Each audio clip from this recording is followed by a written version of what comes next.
Chaque matin, à exactement 10 heures, quelque chose de spécifique se produit sur le marché. Et si vous devenez bon pour le repérer, vous pouvez vous faire un max de pognon. Par exemple, voici les 9 dernières journées de trading. Mais si vous regardez de près, à exactement 10 heures sur tous ces graphiques, notre stratégie est en action. Cette stratégie est une machine à fric, alors restez jusqu'à la fin pour ne rien rater.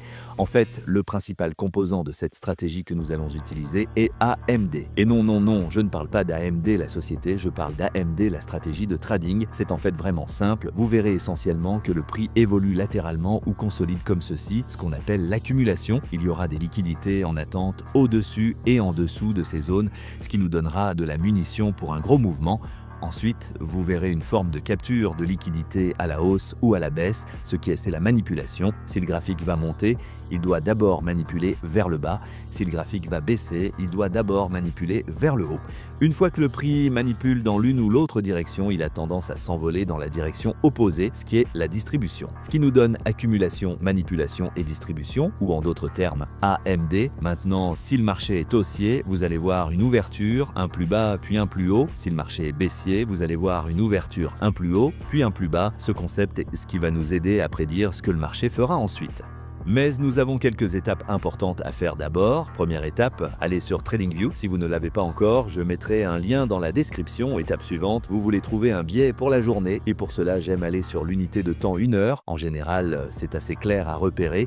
Si le marché fait des plus hauts et des plus bas de plus en plus hauts, c'est une tendance haussière. Si le marché fait des plus hauts et des plus bas de plus en plus bas, c'est une tendance baissière. Assez simple, dans ce cas, le marché est clairement haussier, donc ce sera notre biais. Étape suivante, passer à l'unité de temps 5 minutes.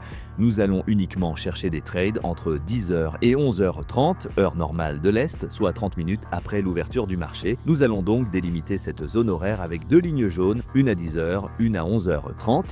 Nous ne cherchons un setup de trade qu'à l'intérieur de ces 2 lignes jaunes. Si un setup apparaît en dehors de ces lignes jaunes, nous ne prenons pas le trade. Je veux que ce soit clair, nous ne prenons les trades que si le setup a lieu à l'intérieur de ces lignes jaunes.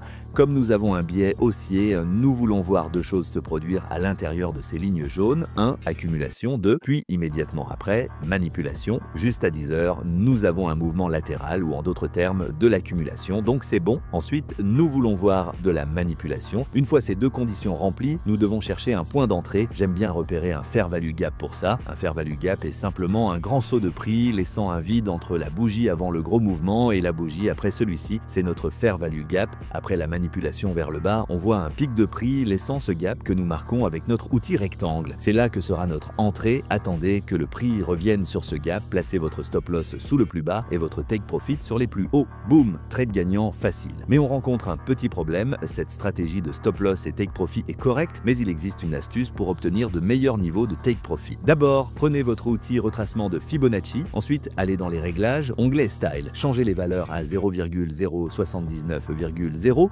62, moins 1, moins 2, 2, 5, 4, mettez toutes ces valeurs en gris, puis moins 2 et moins 2,5 en rouge. Vous obtenez quelque chose comme ceci. Revenons à notre exemple de trade précédent. Nous avons toujours le même setup d'accumulation et manipulation avec le prix sur notre fair value gap pour l'entrée. Prenez votre outil Fibonacci, tracez du plus bas de la manipulation jusqu'au plus haut récent. Vous obtenez d'excellents niveaux pour prendre vos profits.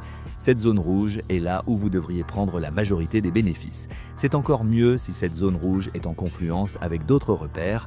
Dans cet exemple, elle coïncide avec notre liquidité haussière, ce qui est parfait. Maintenant, au lieu de prendre le profit à ce niveau comme précédemment, nous plaçons notre take profit dans cette zone rouge, sachant qu'elle est en confluence avec un niveau sur une unité de temps supérieure. Le trade se déroule et nous profitons d'un mouvement supplémentaire. Voilà, c'était tout pour cette vidéo. Abonnez-vous et commentez. Merci d'avoir regardé et à la prochaine fois.